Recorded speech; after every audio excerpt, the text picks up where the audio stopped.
একটা ছেলের সাথে হারাম সম্পর্ক ছিল, তওবা করে ফিরে এসেছিলাম। কিন্তু আমি আমার তওবা বারবার ভেঙে ফেলেছি।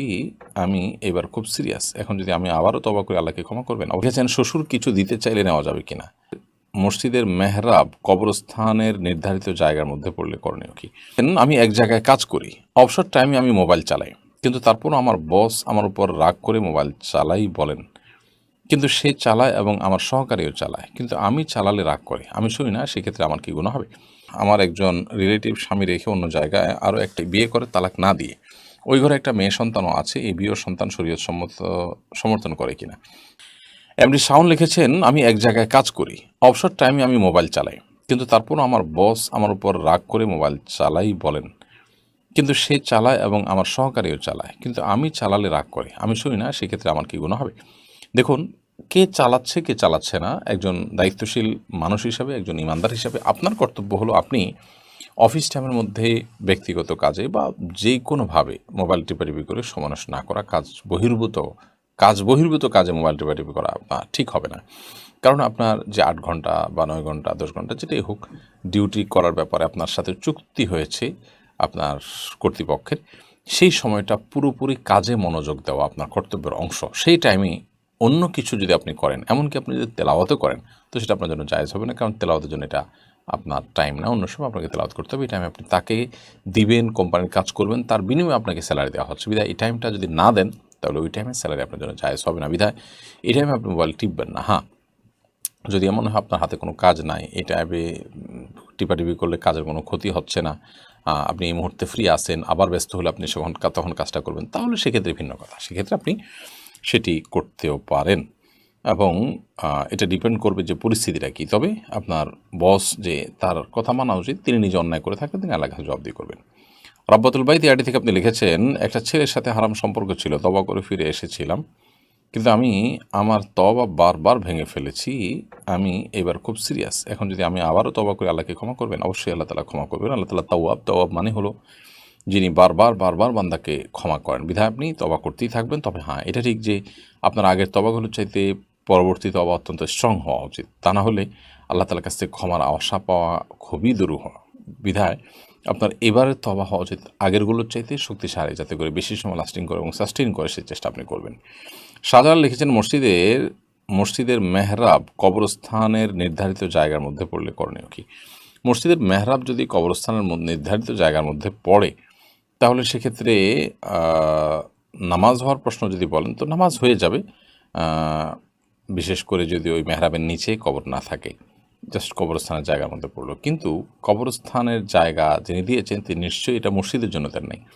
দানকারী যে জন্য দেন, সেই কাজেই কিন্তু তার দানের জিনিসটাকে ব্যবহার করতে হবে। বিধায় মসজিদের মেহরাব ওই পর্যন্ত যাওয়া উচিত না। আমি আগে যেটা বলেছি, অর্থাৎ মেহরাব যদি কবরস্থানে যায় এবং তা কোনো কবরের উপরে না পড়ে মেহরাবটা, তাহলে ইনশাআল্লাহ নামাজ হয়ে যাবে সবার। তবে তো এটা তখন, যখন এই কবরস্থান মসজিদ একই কর্তৃপক্ষের হবে বা একই মালিকের, একই ওয়াকফকারী ব্যক্তির হবে এবং তার অনুমোদন থাকবে, এই টাইপের বিষয় যখন থাকবে। আর যদি এটা দানকারীর, কবরস্থানে ওয়াকফ করছেন একজন, মসজিদে ওয়াকফ করছেন একজন, তা হয়তো যারা ওয়াকফ করছেন তারা দুনিয়াতেও নাই, সব মিলিয়ে এখন আর এটার সুযোগ নেয় যে তারা পারমিশন টিবেন, তাহলে সেক্ষেত্রে মসজিদের জায়গা অবশ্যই কবরস্থানের মধ্যে যাওয়া উচিত না। প্রয়োজনে মসজিদ পূব দিকে একটু পিছানো হবে, অথবা পিছিয়ে রাখা হবে, অথবা মেহরাব থাকবে না, বা মেহরাব ছোট্ট করে হবে, যেভাবে হোক সেটি নিশ্চিত করতে হবে। আরিফ হাসান লিখেছেন, শ্বশুর কিছু দিতে চাইলে নেওয়া যাবে কিনা? একটা হলো যে সামান্য গিফট, খুব সামান্য যদি কোনো গিফট দেয়, তাহলে সেক্ষেত্রে সেটা নেওয়া যেতে পারে। যদি সামান্য গিফট না হয়ে যদি বিশেষ কিছু, এমন কিছু দেওয়া হয় যেটা আসলে যৌতুকের পর্যায়ে পড়ে, খুব গুরুত্বপূর্ণ কিছু, খুব আপনার দামি কিছু, তাহলে সেক্ষেত্রে আপনার অবশ্যই আমাদেরকে খেয়াল রাখতে হবে যে আমরা সেরকম মূল্যবান কোনো কিছু যেটা যৌতুক হতে পারে, যদিও হাদিয়া, গিফট ইত্যাদি বলে দেওয়া হয়, কিন্তু যেহেতু মূল্যবান কিছু সাধারণত শ্বশুরবাড়ি থেকে দেওয়া হয়, যে এটা যৌতুকের অংশ হিসাবে দেওয়া হয়, সেই কারণে সে বিষয়ে আমাদের সতর্ক থাকা উচিত এবং সাবধান থাকা উচিত। সামিউর রহমান আপনি লিখেছেন, আমার একজন রিলেটিভ স্বামী রেখে অন্য জায়গায় আরও একটা বিয়ে করে তালাক না দিয়ে ওই ঘরে একটা মেয়ে সন্তানও আছে, এই বিয়ের সন্তান শরীয়ত সম্মত সমর্থন করে কিনা। দেখুন, স্বামী রেখে অন্য জায়গায় তিনি বিয়ে বসেছেন, আজকাল এই ধরনের হেয়ালিপন আমরা প্রায় দেখতে পাই বা শুনতে পাই। এটা অবশ্যই অত্যন্ত গর্হিত কাজ এবং গুনাহের কথা, হারাম সম্পর্ক হবে, পরবর্তী বিয়ে এটা বাতিল, এটা কোনো বিয়েই না, এটা রীতিমতো জেনা এবং ব্যভিচার হিসাবে বিবেচিত হবে। বিধায় তার প্রথম স্বামীর সাথে ছাড়াছাড়ি না হলে তার দ্বিতীয় বিয়ে অবশ্যই বাতিল এবং অগ্রহণযোগ্য। নবিউল ইসলাম নিবির আপনি লিখেছেন, আমি মালয়েশিয়ায় থাকি, এখানে মসজিদে জুমার দুই রাকাতে রুকু থেকে উঠে সিজদা যাওয়ার আগে হাত তুলে দোয়া করে, তারপর সিজদা যায়, এই বিষয়ে একটু বলবেন। সম্ভবত আপনার এটি কুনুতে নাজেলা, পাঁচ ওয়াক্ত নামাজে পড়ার কথাও আছে। তো সেই মত অনুসারে জুমার নামাজের পরে আপনার শেষ রাকাতে রুকু থেকে উঠার পর আপনার কুনুতে নাজেলা পাঠ করা হয়ে থাকতে পারে।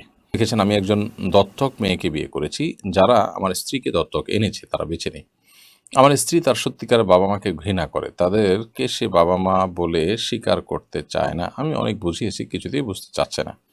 আমি যখন বিয়ে করি তখন কাজী সাহেব তার পালক বাবার সন্তান পরিচয় বিবাহ পড়ান। বিয়েতে তার গর্ভধারণী মা ও তার বোন দুলাভাই উপস্থিত ছিল। আমার প্রশ্ন, আমাদের বিবাহের হুকুম কি? দেখুন, আপনাদের বিয়ে হয়ে গেছে, এতে কোনো সন্দেহ নেই ভাইরকম। তবে আপনার স্ত্রীকে মা বাবা কী সেটা বোঝানো উচিত। মা বাবা তার দায়িত্ব অবহেলা করে থাকলে, তারা ত্রুটি বিচ্ছিন্ন করে থাকলে তারা আল্লাহর কাছে দায়ী থাকবেন। কিন্তু সন্তান হিসাবে তারা যে কষ্ট করে তাদেরকে জন্ম দিয়েছেন, গর্ভধারণ করেছেন, তাদের ব্লাড যে এক, সেই কারণে অবশ্যই সন্তান হিসাবে মা বাবার প্রতি তার সদয় হওয়া উচিত। আল্লাহ তাআলা কোরআনে কারিমে কিন্তু সেটি বলেছে, ওয়াকুল লাহুমা কাওলান কারীমা। মা বাবার জন্য মা বাবাকে তোমরা কোমল কণ্ঠে কথা বলবে।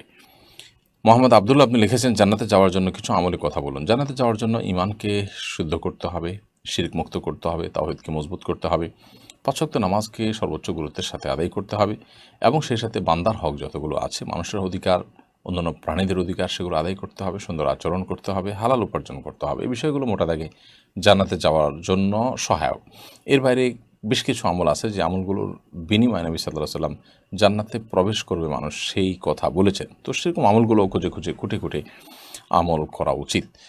মাহবুর রহমান লিখেছেন, অনেক এলাকায় নির্বাচনী প্রচারণায় কালিমাকে বিকৃত করার প্রবণতা দেখা যায়। লা ইলাহা ইল্লাল্লাহ, অমুকের মার্কার মালিক আল্লাহ, এভাবে যে যার মার্কা প্রচার করে, এ বিষয়ে ইসলামের দৃষ্টিভঙ্গি খুব গুরুত্বপূর্ণ একটা প্রশ্ন। নির্বাচনী প্রচারণায় ইসলামের কালিমাতুত তাওহীদ ওয়ার রিসালাকে বিকৃত করা, লা ইলাহা ইল্লাল্লাহ মুহাম্মাদুর রাসূলুল্লাহ, আশহাদু আল্লা ইলাহা ইল্লাল্লাহ আশহাদু আন্না মুহাম্মাদুর রাসূলুল্লাহ, এই বাক্যকে পরিবর্তন করে লা ইলাহা ইল্লাল্লাহ অমুক মার্কা মালিক তুমি আল্লাহ, এভাবে বলাটা অবশ্যই অনুচিত কাজ, অবশ্যই অত্যন্ত গর্হিত একটি কাজ। এটা কালিমা পরের যে অংশটা, সেটাকে নিজের সুবিধা মতো পরিবর্তন করে দেওয়ার শামিল। যদিও এখানে যে কথাটা বলা হচ্ছে যে অমুক মার্কা মালিক তুই আল্লাহ, আল্লাহ তো সব কিছুরই মালিক।